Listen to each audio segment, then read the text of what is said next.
Just Business with Steve Thomas and John Worrell. And now, here's your host, Chris Leary.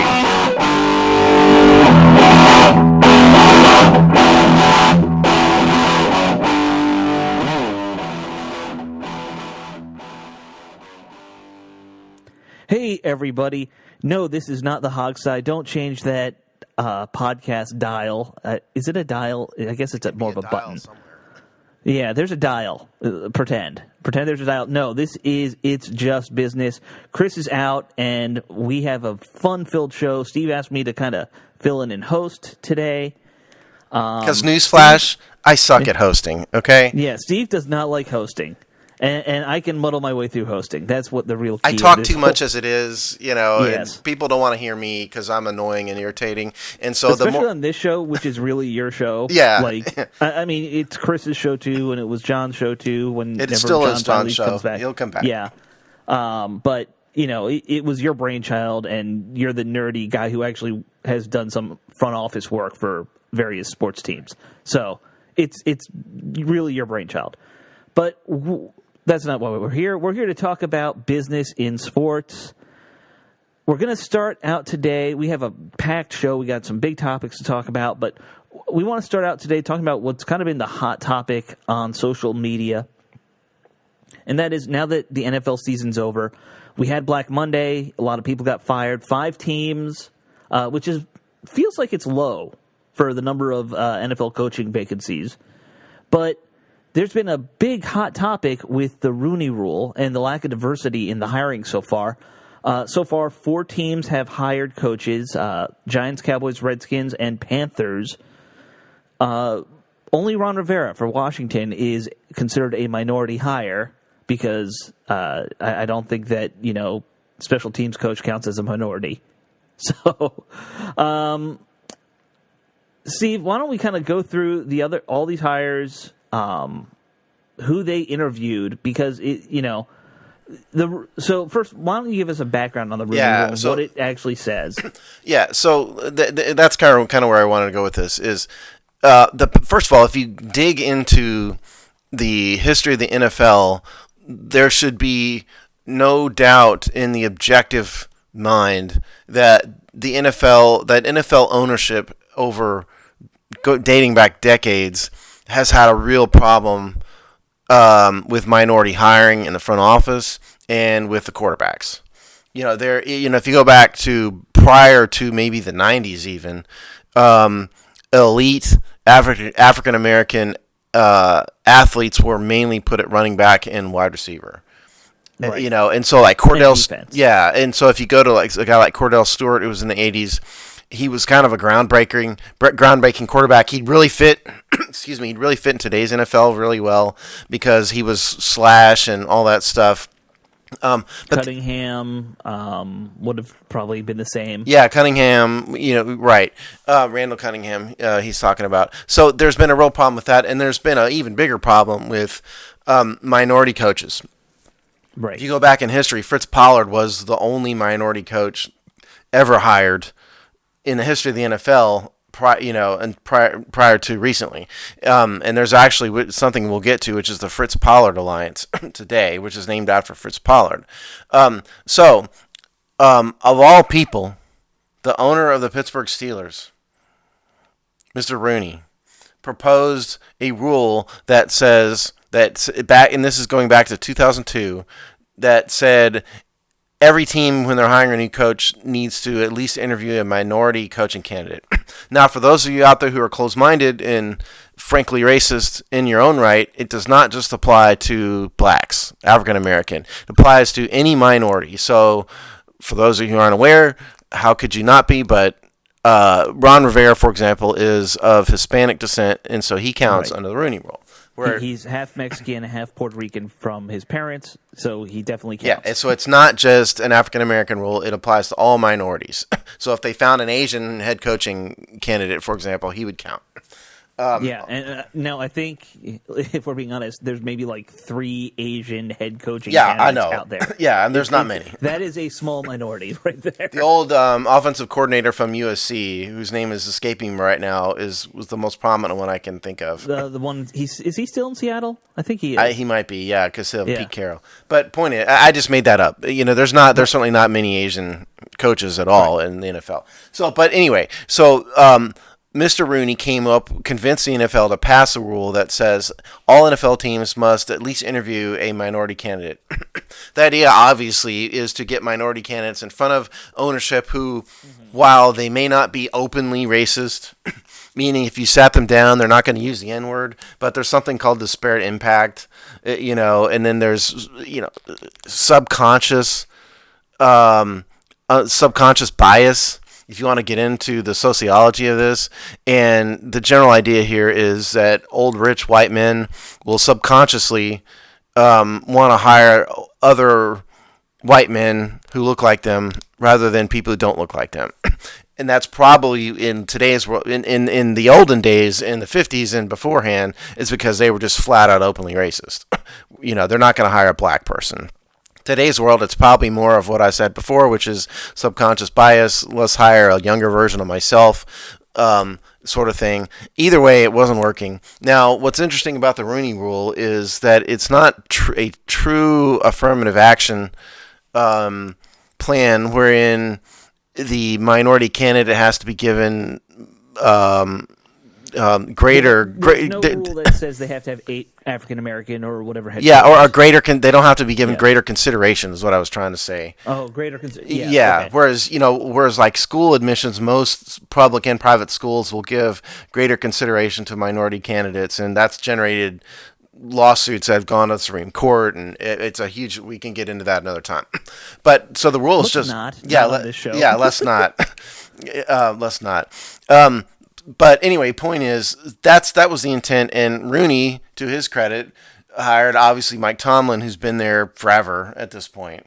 What has not happened though, it is not done is generated a significant number of minority head coaches. There are some, and there are more.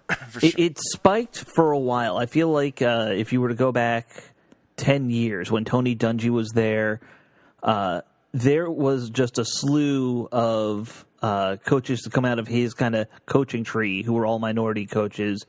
And I don't remember what the numbers were, but I feel like it was somewhere between 6 and 8 African-American head coaches at one point. Now, what I've never personally subscribed to as a theory on this is I don't think it's necessarily a bad thing if the number of coaches of this particular race exactly 100% mirrors the number of the percentage of that race in this country, the percentage of that race in the league, or anything. I think if you do that, you're just going to end up with bad people, or not good hires, and it's not fair.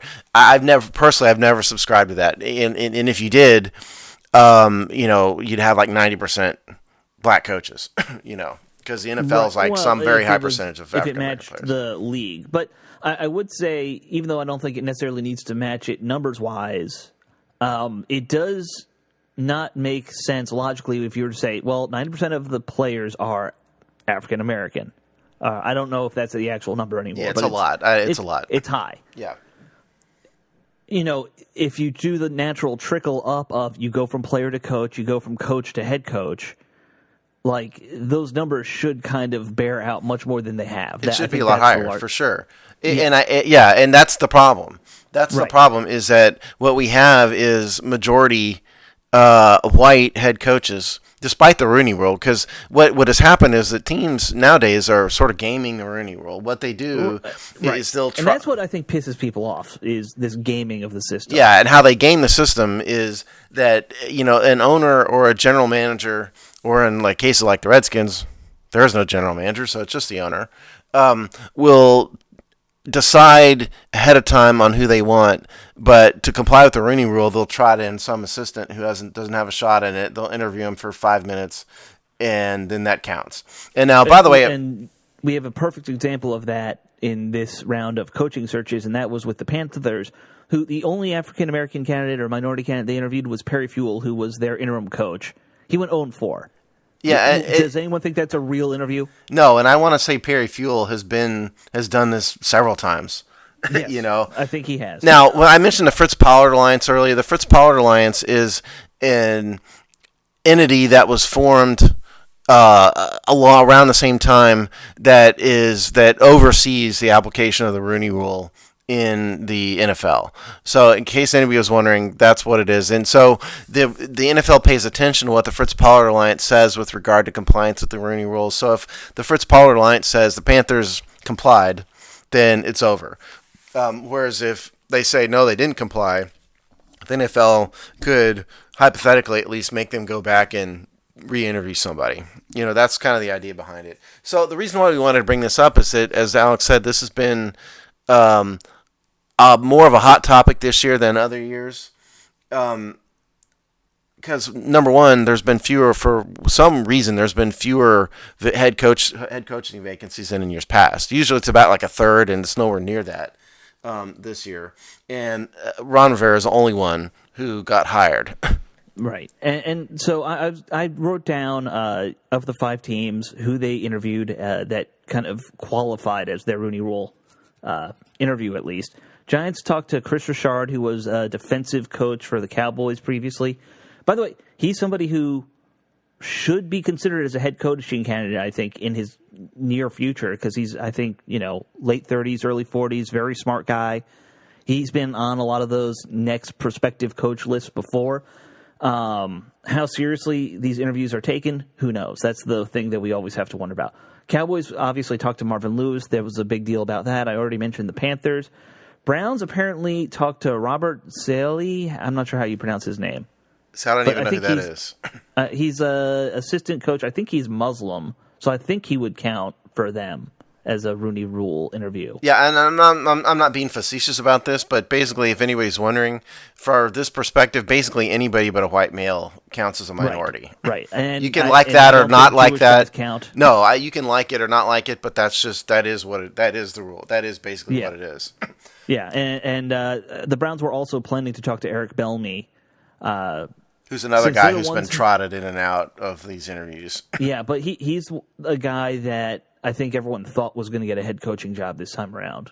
Like, he's been the hot coach for a while. He's kind of the guy who's been, who didn't have a seat when the game of musical chairs stopped sort of this year. Well, and part of that is that he's still in the playoffs. Yeah, that's true. And people need to remember that does play into this a lot. Is he might be the most qualified head coach candidate, but if his team's still, in the hunt, they're in the hunt. Yeah, I mean, I guess from a big picture standpoint, my position on this is that there's legitimately a problem in the NFL. I'm not a huge fan. I'm a political conservative, as you know, Alex, and as the audience knows at this point.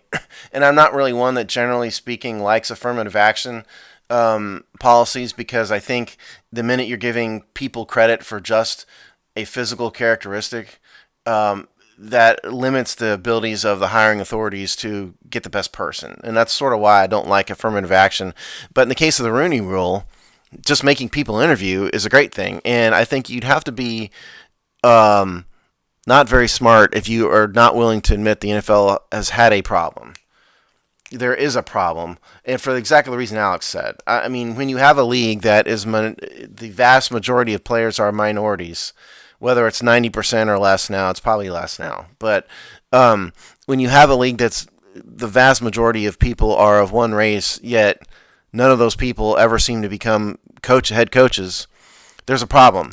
Whether you want it, whether it's from subconscious bias or outright bias or whatever, what have you. There is a problem, and so I think the Rooney Rule is a very good thing. What doesn't need to happen is teams don't need to just dodge this rule. They need to give legitimate consideration to other coaches. And so let me give you an example of why I think that people get upset. When we hear Ron Rivera talk and who the Cowboys hired, Mike McCarthy, and they talk about their interviews with Dan Snyder, Jerry Jones, whoever's going to be the GM owner, we hear about these multi-day long sleeping over at the guy's house level of interviews now, which You're talking about a head coach for a multi-million-dollar organization, high-profile job, celebrity job. It makes sense that that's your interview process. It's not like you or me going to wherever we're going to work, and it's probably, a 1 hour, 2 hour interview? Sleeping generally. over is kind of weird, though, to be perfectly honest with you. It really is, but it's become a normal thing. There was a great, what's the term called? Meme?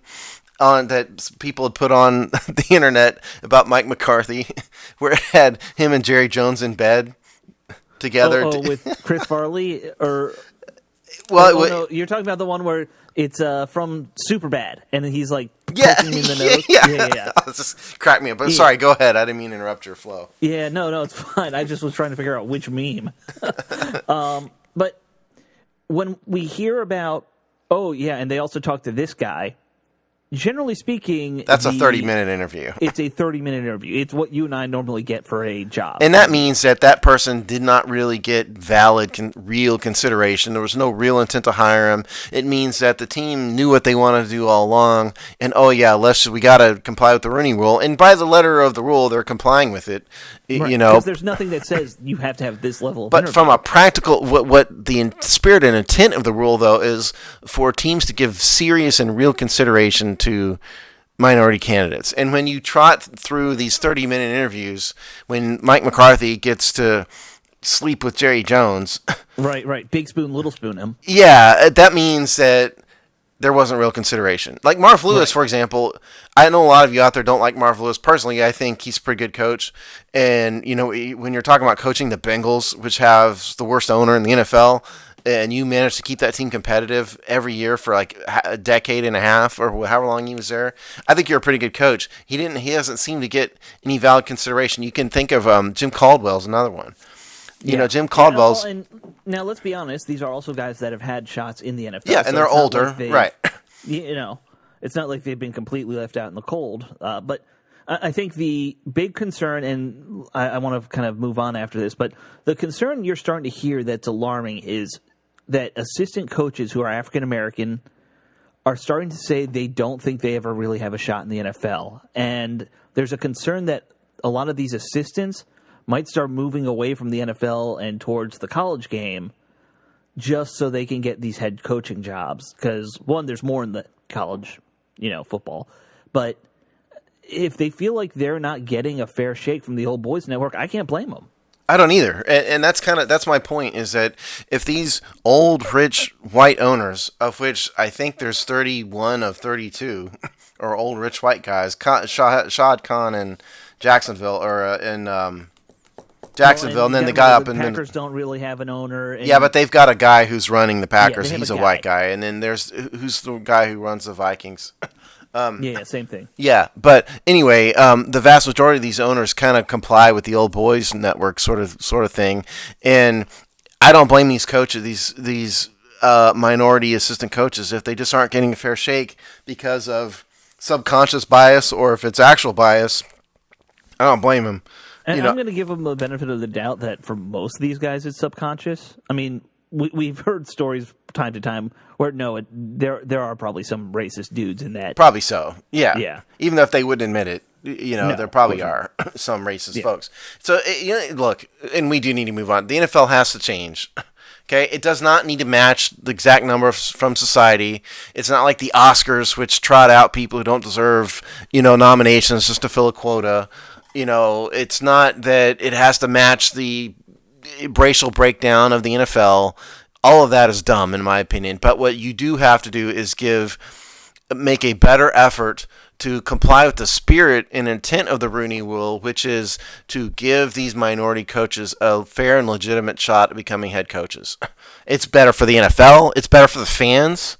This ticks the fans off, too, justifiably so, when they don't see coaches that look like them getting a fair shot. Right. And instead you have old white retreads like Mike McCarthy. Right. Who, this, Steve. I think he didn't even deserve an interview. I wouldn't have hired him. He's back in the NFL. I wouldn't have hired him. Yeah. Okay. Well, let's move on, because I think we should move on to something, a more somber story. But if we're talking about like big picture visions of pro sports, a guy who maybe had one of the best visions and accomplished it, in pro sports in recent modern history. That's the passing of David Stern. He was the commissioner of the NBA for 30 years during, and Steve, you can maybe tell me if I'm wrong, the largest growth of any sports league in the history of that sports league. Wouldn't necessarily swear to that because I couldn't compare it to international soccer, so I'm not sure about that. Okay, fair enough. But in the United States, probably, yeah. I mean, Although the NFL revenues have really, really grown exponentially, so. But I think we can say this. But I'm not talking just revenue. I'm talking notoriety.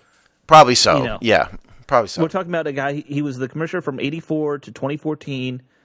You're talking, your Lakers had their dynasties, the Celtics. You have the whole Michael Jordan era. Like, there's so much expansion that happened during that period. And the league's growth was just exponential in his lifetime. Yeah, in his career. For those of you who are not aware, if you go back to the mid-1970s, the NBA was almost dead. It was almost bankrupt. The finals weren't even broadcast live on network television. If something had not changed, the NBA probably would have been defunct. I mean, they were getting serious competition from the ABA, right? Even they were, to knock them off. Now, David Stern started out as outside counsel to the NBA. He's a lawyer. Was in the '60s. The NBA eventually hired him to be their general counsel. Then he moved up to be a senior vice president, basically in charge of all things marketing.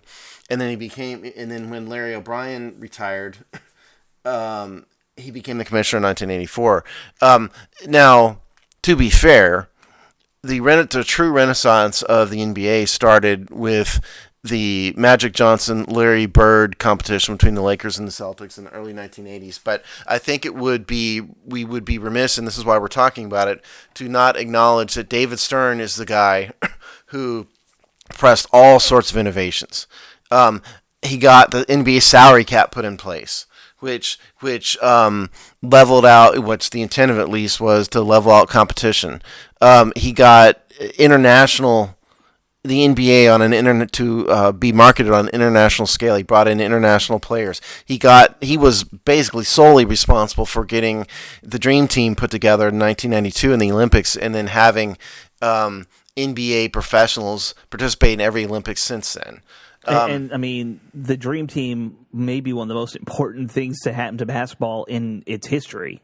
I mean, and Steve, you're what, 10 years older than me? About every kid my age had some kind of poster or Trapper Keeper or something with the Dream Team on it. Yeah, it was the biggest thing. They were the biggest stars in the world for a brief period of time. Those five guys, really, truly, those starters. He brought in digital marketing into the NBA. David Stern, although I still resent him for nixing the Lakers trade of Chris Paul 10 years ago, and I've always blamed him for that, which is another story for another day.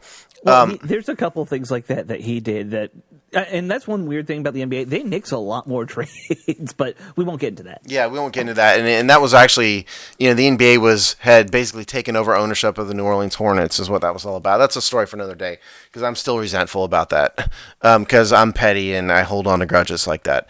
But point is, David Stern led the NBA through the biggest growth of its history, out of the most turbulent time in its history, and into the giant part of certainly the culture of the United States that it is today, and we'd be remiss in not acknowledging his tremendous leadership in this regard.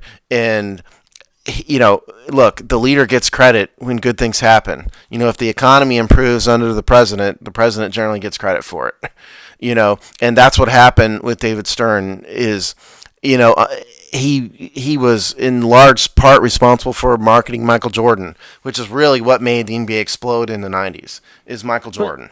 Now, and we have to admit, some of this is, there's the luck of timing. When you're talking about, hey, you took over this struggling sports league, and then, we're talking 80s to 20, we're talking the innovation of cable, we're talking computer technology, internet, like those technological advances to get your entertainment out there more I mean, it's helped every league. So in part, he was lucky that he was just there for those things. Well, look, it's like being the president.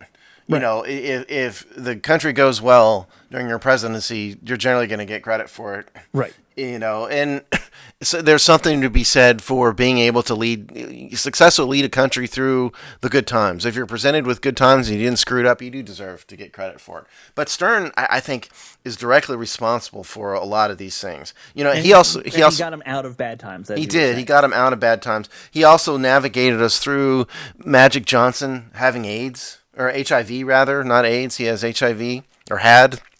I think he's been cleared of it now. You know, but you got to remember back in, you know, what was that, 1990, maybe, 91? It was a huge taboo. It was a huge taboo. We all thought Magic Johnson was going to die.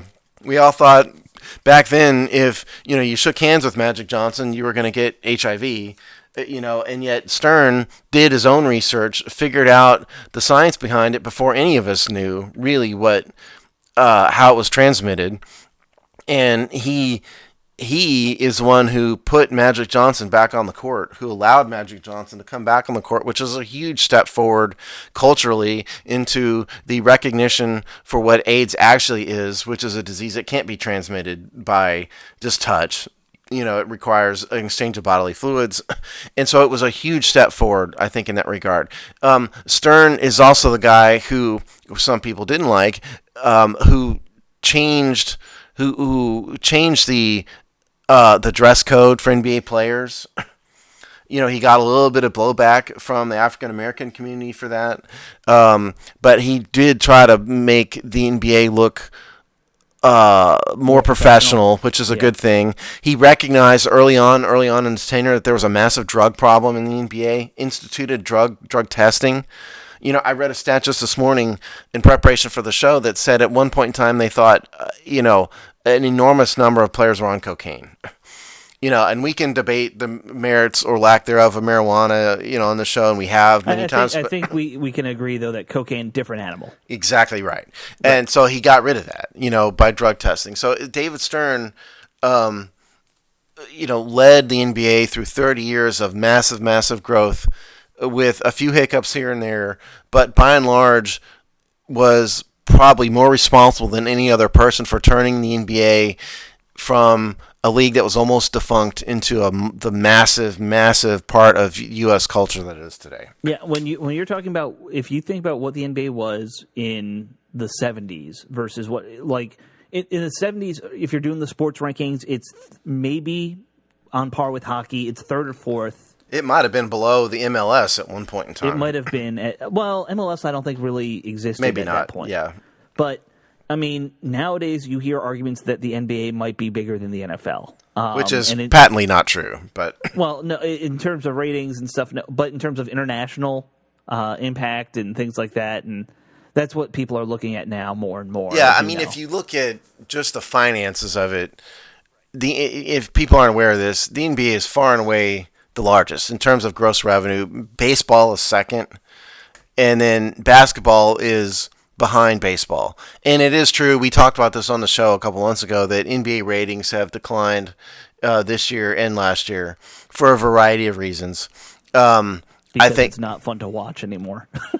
Yeah, I mean, in what Chris and I talked about, you weren't here, Alex, but we talked about how I think it's less political because you have a whole bunch of players like mouthing off about politics, and nobody wants to hear that garbage from any of those people. But what I think really the problem is the players have so much control over where they go.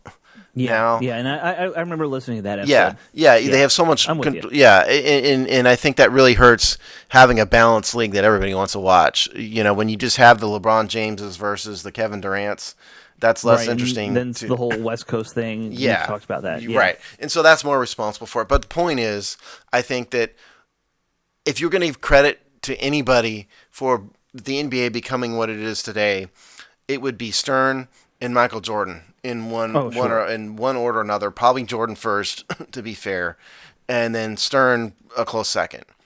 You know, I mean, yeah, I think on the court you look at Michael Jordan, and yeah, he had to stand on the shoulders of some other greats like Dr. J, Bird, and Magic. You were talking about before.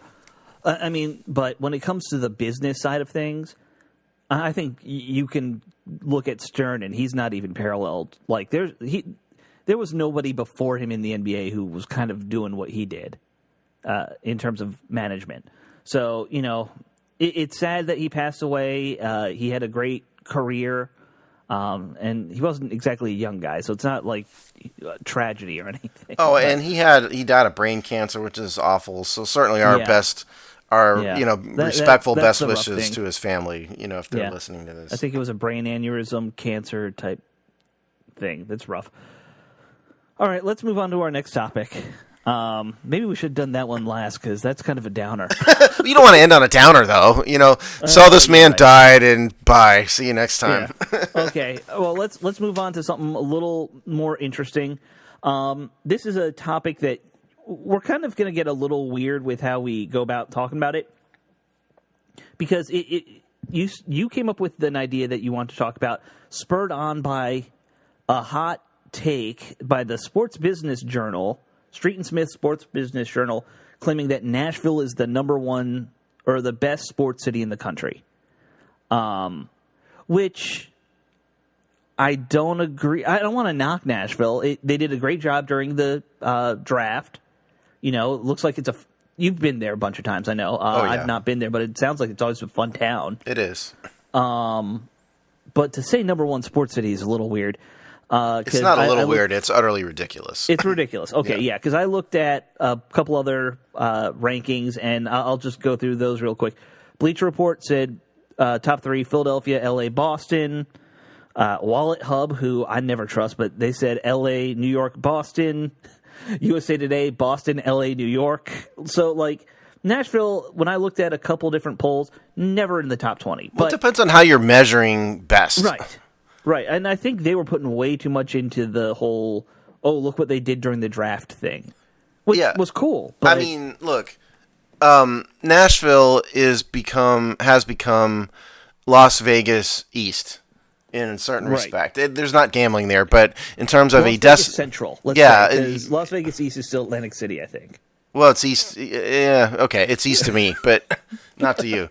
But it's a travel destination. It's a party destination. And so when Street and Smiths is claiming that Nashville is the best sports city in the country, it's because it's an event place. Nashville is truly, at its core, an event place. The draft succeeded, the 2019 NFL draft succeeded there because so many people wanted to come and experience Nashville. You've got Music Row and all of that goes on downtown. And yeah, I spend a lot of time in Nashville. And so I do know Nashville pretty well. It brought on something that you kind of said you want to talk about, which I thought was an interesting topic. And it is not just what makes a great sports city, but the fact that what is a great sports city has kind of been evolving, and this whole new era of stadium development and how it's going beyond just the stadium itself. And I think it is an interesting topic. And I know stadium development's one thing that I love, but you've actually got expertise in. Right. So I'm going to kind of turn it over to you. Okay. And what you were kind of seeing as the evolution of stadium development. Yeah. So why it's a big deal. If you go back to the 60s, and this is a Redskins-based audience primarily. So if you go back to what RFK was when it was built in the 1960s, it was a very bland, mixed-use stadium in the middle of relative nowhere, if that can be, the case in the middle of the District of Columbia. But no real development around it. Not in a great part of town. Used for basically any event that they could lease the place out to. Right. The Redskins, the soccer team, the baseball team, the Nationals in the early days. Well, I the believe were there. Senators in the early the days. The Senators in the early days. Yeah. It was just a stadium. It was a big building, and that was it. And that was a model that almost every city took on at one point. If you go up to Philly, the Vet was that way. If you go to Three River Stadium in Pittsburgh, the original Busch Stadium, the original Busch Stadium in St. Louis, Busch Stadium, Astrodome, Oakland Coliseum is another one. Almost every sports stadium in America was that same, and they all kind of looked not, I don't want to say looked similar, but the concept was similar. It was you adjusted the stands to fit either baseball or a square field for football primarily, or maybe soccer. Yeah. Now, where I'm going with this is what I would propose to you, dear audience, is that if you really want to truly look at what constitutes a great sports town, I think you need to begin with the stadiums. And I think the model for the future is what Stan Kroenke is doing in Los Angeles with the Rams. If you don't know this, because you're a snobby New Englander, Northeasterner like Alex, is Stan Kroenke is not just building stadium. He's spending multiple billions of dollars. He's a real estate developer, spending multiple billions to build a stadium, but he's building an entire mixed-use development around it. Restaurants, shopping, apartments, bars. He's building he's redeveloping an entire area of which the focal point certainly is the stadium. He did it for LA Live in downtown Los Angeles. That's where Staples Center is. It's a party destination. It's a shopping destination. It's a destination. Yeah. That's what he's doing for the Rams, and the Chargers are a tenant. I would argue that is the future stadium development, and I would argue that is what I think the facilities itself, in no small part, makes for a great sports town. If you just have one stadium out in the middle of nowhere, like in the case of the Redskins, it's in Landover, which I live 5 miles from the stadium. I have no problem with that area, but it ain't exactly a destination stop. It ain't fun. No. No. Yeah. It's not a destination wherein, if you rebuild, an entire, empty or poorly developed area of land and turn it into a major destination, you're revitalizing a city. And I think that's what makes a great sports town, is when people are excited to come to the event and to the area and do so on a regular basis. Well, and so the Kroenke model, it's, he's doing it for football, which is a kind of new thing to do it for a stadium that we're talking 80,000 people potentially will sit in. But this is a model that we've seen before have success. And I'm going to bring it back to DC. The perfect example was when they built the MCI Center / Verizon Center / Capital One Arena now. They built it in Chinatown, which was I don't want to say deserted, but it was a bad area. And it revitalized. That revitalized most of Washington, D.C. by doing that, because it started, creating a commercial district down there, and 100-something games a year, people were coming in for entertainment. They wanted places to eat. They wanted places to shop. So we've seen this model in cities before with building indoor arenas. But doing it for these larger outdoor arenas is kind of a new concept.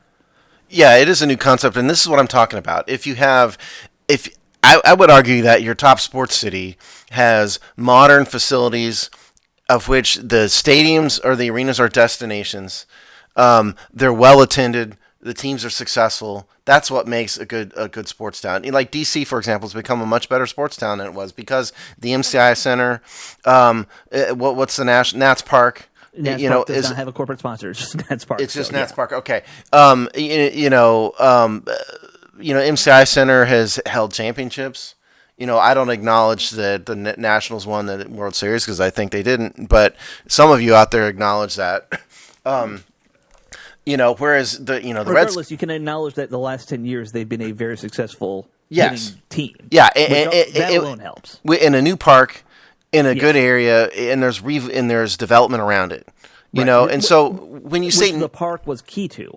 Right, and that's my point. Yeah. These arenas, what Stan Kroenke's done, and what has been done in DC, is the stadiums are the anchor for modern mixed-use development around it. Right, and that is this in other cities as well. Yeah, we haven't seen it with the Redskins, obviously, because FedEx Field is still there and it's old at this point. But that is what I would argue makes a great sports town. Is your city anchored around these facilities? Are they well attended? Have they revitalized cities? And Nashville, great town, but that's just not. I don't think that's what it is. Well, and now you're going to have to, because you've been to Nashville many times and I have not. The arena in Nashville? Is it downtown or is it like one of these in the middle of a parking lot type Well, places? the football stadium, which is Nissan Stadium, I believe Yeah. now, is sort of it's downtown, but it's across a river, Oh, and so okay. it's not right. It's within striking distance of where the draft was, but it's across the river. So Sure. it's not like an LA Live scenario where you can just walk there and you go from the bar to the stadium. That's not quite what it is. There's an arena downtown. That's a Right. smaller indoor arena, but there's not a professional basketball team. That's where the hockey and the It's where the hockey, basketball. and for the city of Nashville in particular, the hockey team, which is the Predators, has Yeah, become. they're nuts about that. I know They are that. nuts about that, and so that has done very well for the city of Nashville. But there's no baseball team there, obviously. So the arena where the Predators play, yes, where the football team is, it's not in the middle of nowhere. It is downtown, but it's across a river, so it But changes we've things. always seen this historically with football teams. This has been an issue. Well, you is need more that land. They want more. They want land for parking because tailgate culture is a big part of football still. Also, the stadiums are just bigger. It's a lot And bigger. the stadiums are bigger, yeah. But I mean, well, when we're talking about stadiums, baseball stadiums, okay, they're not, 80,000, but baseballs are what, 40, 50,000 a lot of times? It depends on the stadium, but sure, Yeah. let's go with 40. Yeah. So we're not talking an insignificant amount, and most cities are now building baseball stadiums in their downtown area or closer to it. Like DC did. Baltimore, I think, kind of pioneered it up at Camden Yards by building Camden Yards right on the waterfront, basically. Well, that's another good example. Let's stop you right there because at Camden Yards has got the baseball stadium for the Orioles and the football stadium for the Ravens, and then it's within striking distance of the Baltimore National Harbor area. And so I've spent some time in Baltimore, but not a ton. The only area of Baltimore I really know is that area. You come Well, off that's the free. only area anyone knows because the rest of the city is still kind of a mess. Yeah, okay, fair enough. But that has helped revitalize the whole National Harbor area. I would Right. assume if you go back 30 years, none of that was there. And now instead what you have is a ton of restaurants, a ton of bars. You've got the what's the museum that's right down there? Oh, there's the aquarium, and aquarium. there's a science museum. Right, thing, both too. of those. You can do all that. You can go to see a baseball game, go to see a football game. All of that is within walking distance, basically, of each other, and so that's revitalized the whole downtown area. That is the future of stadium development, not building another FedEx Field out in the middle of nowhere. Right. Well, and I mean, I think there is, and I know maybe you can attribute this to my East Coastism, Steve, but there's Probably. a different I might way do it which just you as a can have joke. to do this. I think depending on how the city's built, because East Coast cities are built fairly dense together. We've talked about this before. How that's what I prefer. I like cities that are like townhomes. Everything's close tight. And then cities out where you are in Texas and you go in west, things are spread out more. So, like what Kroenke's doing, I think, out in L.A., he's taking land that was unused. Yes. It was just like a big old farmland, and he's building something like right on the edge of what was L.A. Yeah, no, that is. It's farther east. It's not downtown. It is. It's not. There's no middle of nowhere in LA. It's way too big and spread out for that. But it is. It is farther out, and what he's doing is he's extending sort of a business center, business population destination center of Los Angeles out farther east than it ever was before. Certainly. Right. But it's not like he's tearing down like an old No. mall or something. No, he's not. I think in a place like Washington, New York, you're going to have to rip something down to do this, and put it just because that's how cities are built here. I'm going to this stadium, by the way, in September. Next to the September. new one. Yeah, I'm going to go see the final Motley Crue show, probably of their career, at that new stadium in September. Oh, that's interesting. Before the football season starts, I will not miss a game day. Don't worry, folks. So they're gonna interesting. They're gonna have a couple concerts there before the actual football Yeah, season. and what I'm going to see is the final stop of the Motley Crue Stadium tour. Interesting. Yeah. That's neat. Yeah, I'm excited about I know seeing you're the a stadium. big metal guy, so Yeah, I'm excited about seeing that stadium. But anyway, so let me know how the hot dogs are. because that's what I'll get. I'll get hot dogs. So where we started with this was what constitutes the best sports city. I would argue it's not just because there's a built-in party area where the NFL can hold a draft. To me, the best sports city is modern sports facility development Right. that are destinations that are well attended, with That actually popular help the city. yes, with popular teams that do well, also on the field, on the court. That's what makes a good sports city. And I think what we're seeing with Stan Kroenke, and frankly with the city of Washington, outside of the Redskins, is that new model for stadium and arena development. And that's the future. And I think for those of you who are mad that people get public money, if you're rooting for private development, you need to root for mixed use. You need to kind of go his model. Yes. That's and by the way, it's also the model they're using in Vegas too. Yeah, that's exactly right. Yeah, that's and another one. Again, I think it's different, and because we say it's a new model, it's been going on a different scale for 20 something 30 years now, with starting with Camden Yards, like I said, starting with a lot of basketball, hockey arenas, smaller stuff. The new thing is that we're starting to see it with football stadiums, and that's, I think, what makes this unique. Yeah, Vegas is a perfect example. Right. Also, for Which sure. also, just a lot of land that no one's using in the middle of a desert. Well, and again, because, I think the owners have no problem, NFL owners have no problem asking the public or their government for money to build a stadium. What they're more loath to do, and what a city, I think, or a state is more loath to do, is provide money for an entire development full of restaurants, bars, and shopping. They're not going to do that, whereas they might build a stadium. And so if you want less money to be spent, I think that's what you need to root for, because there's a lot more income that can be had from a mixed-use development, obviously, than just a stadium in the middle of nowhere. Yeah. And it is an interesting thing to kind of think about, because, like I said, I'm fascinated by stadium development, and I know you're a big. I know you've done it, so it's an interesting thing to just on a larger sociological perspective. All right, I think we have time for our last topic here, and this is actually an older topic that Steve and Chris missed. They got busy with other things, but I brought it up to Steve before we started, and we wanted to talk about it. That is that Major League Baseball has been negotiating with the minor leagues on renewing their contract, which I believe expires after the next season. Right.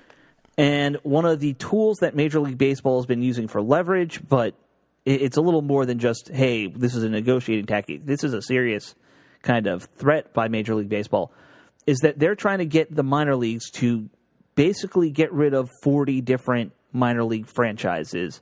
Some altogether, some would become independent, not be, an official AAA, single A, double A kind of team. And it starts with they want to limit every team to, I believe, 5 minor league teams, and some teams have more than that, I guess. Some have 6 or 7. And they're also trying to get rid of stadiums that they just feel are old and decrepit. They're trying to get rid of some of the teams that are just less profitable, which most minor league teams are, let's be honest. But I wanted to bring it to you, Steve, because I know you're a huge baseball guy. I just love going to a game. I'm like a casual fan. I'll go to a bunch of games, but I'm not a seam head like you. And what do you kind of see as an impact if they were to really get rid of this many teams in the minors in the long run? I don't think it would matter at all, quite frankly. In terms of the product you see in Major League Baseball, what people need to understand as kind of a macro level point is this. Major League Baseball does not own minor league baseball. There's a contractual business. Yeah, there's a contractual business relationship between the two. Like the Yankees don't own their AAA team, the Dodgers don't own their AAA team, but there's an affiliation, going on there. Right. And so what Major League Baseball has done is basically said, look, we'll spend a bunch of money to improve some of these facilities and whatnot, but we're not doing it for all these teams. They're not necessary, so we're going to get rid of them.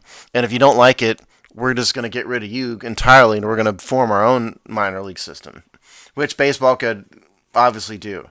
So that's kind of they're at a stalemate now with the turn of the year and everything. Not much has happened in the past couple of years.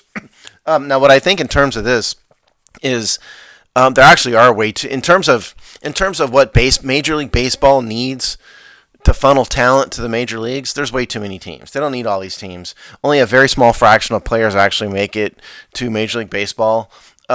Most of the players in Single A, and Alex is right. There's more teams than you realize. There's a couple different rookie teams There's out the there. summer leagues, yeah. Yeah, there's Double A, there's Triple A. So there's Major League Baseball franchises have affiliation with a number of different minor league teams, and they really don't need them all, to be honest.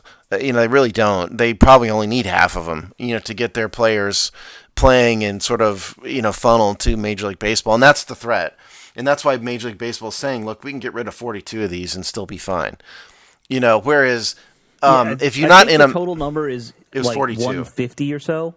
Yeah, and they want to get rid of 42 of them, and I think Major League Baseball would be fine completely, and you wouldn't see a single bit of difference whatsoever in Major League Baseball as a result. But what the bad part of this is that for those of you who don't live in a minor league baseball town, minor league baseball is an integral part of a lot of small towns in America. Right. And in even major cities that don't have a baseball team, like San Antonio, Texas, for example, has got a minor league baseball team. Mm-hmm. That's their baseball, and they love their baseball. AAA team there. Yeah, it's a AAA team, and they've had affiliations with a couple different teams, and I can't remember what they are now, but it doesn't matter for this conversation. But point is, that's San Antonio's baseball team. Right. And really and truly, small town pride to it. I get it. There's small town pride. San Antonio isn't small, but yeah, there's small town pride to it. And like if you watch the Kevin Costner movie, help me, what's the name of the Kevin Costner base? Thank you, Bull Durham. Bull Durham. I kind of cipher through all the Kevin Costner baseball movies. That's true. Yeah. There's more than one, and I, for one, think Field of Dreams is overrated. Shoot me. But Bull Durham is actually a pretty decent, fairly realistic look at minor league baseball. Mm-hmm. Not the romance part of it, but the way the teams are treated, the way the teams are viewed by their little towns, and that's what you're making $35,000 a year, maybe. No, not even that much. I mean, these players are on poverty level, level of income. There's some of them are making $15,000-$20,000 a year. You can't live just as a minor league baseball player unless you're a draft pick with a bonus,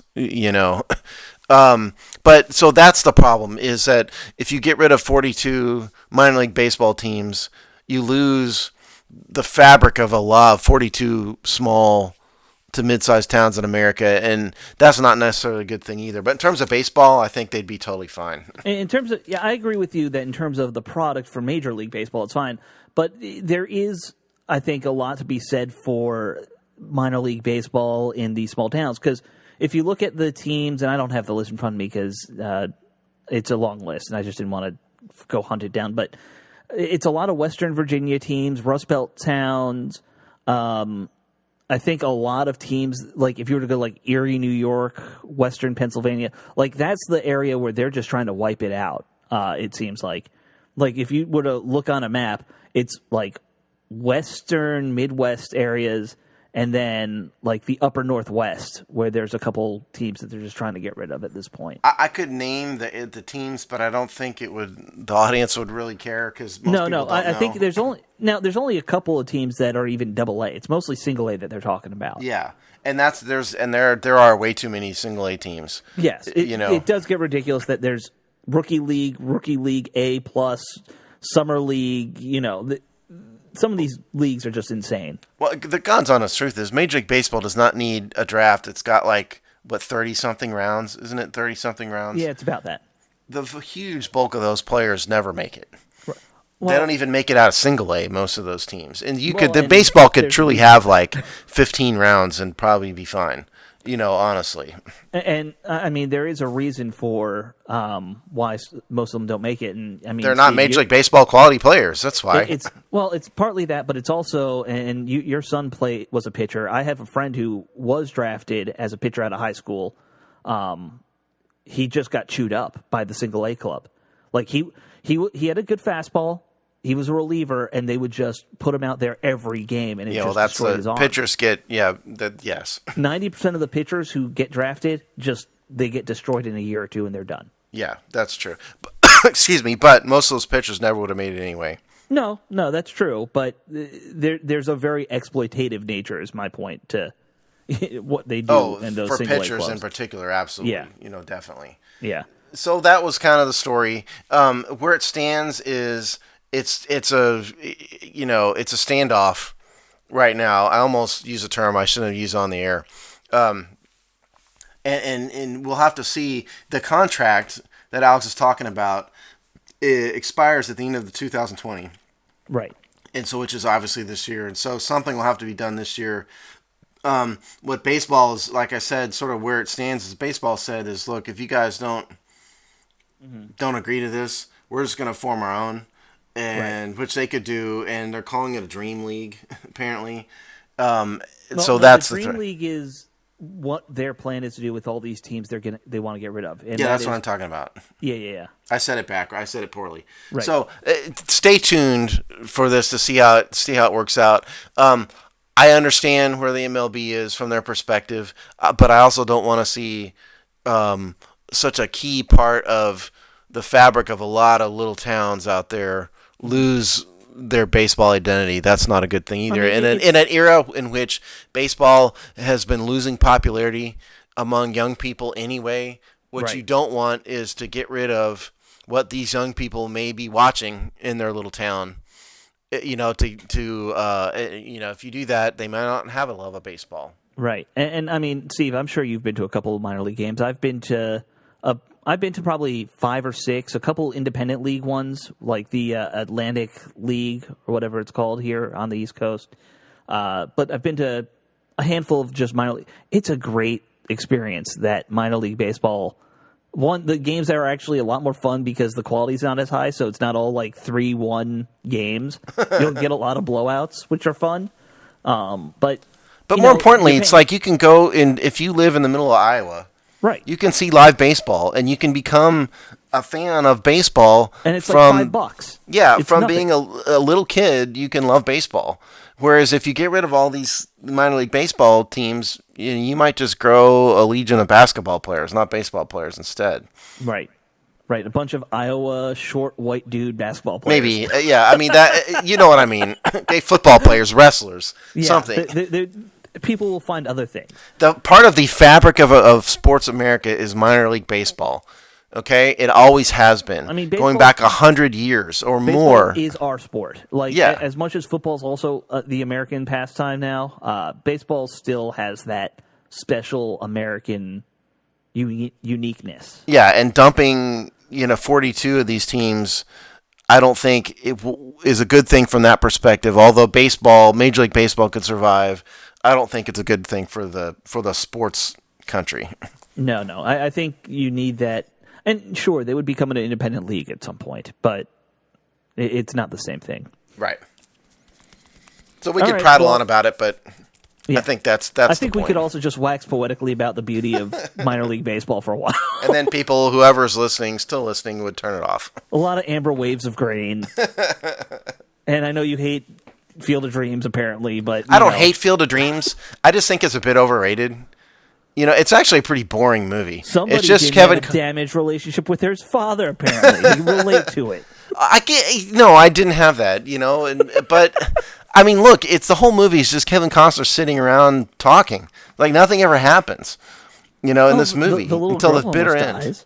I mean, okay, so what? And there's time travel. Which, by the way, people overlook that there's time travel in Field of Dreams. I don't know what's going on there. That's my point. It's kind of dumb. That's my point.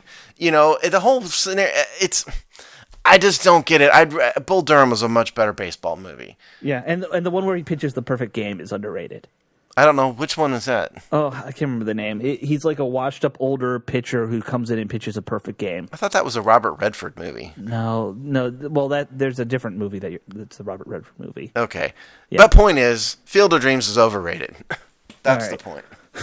Well, all right, so we ended on a down note anyway. People agree. Surely you agree with me, people. Let me know if I'm right and you think Field of Dreams is overrated. Hey, do a poll on the IJB Twitter. Is Field there you go. That's how we'll find out. All right. Everyone, thanks so much for listening. I promise Chris will be back, so you'll be happier next week. Or 2 weeks from now. Next show. But other than that, just keep on looking up those facts about sports business. Keep on talking to us. Tweet us at It's Just Business. Is that our Twitter handle? It's Just Business Pod for some reason. I don't know why Chris picked that name. But I guess somebody had It's Just Business. I guess. Jerks. Blame Chris for that name because he's Chris. responsible for it. I blame Chris for everything. But, Steve, they can find you at the Hogside Podcast Twitter handle. They can find me at Alex35332. Other than that, have a great week.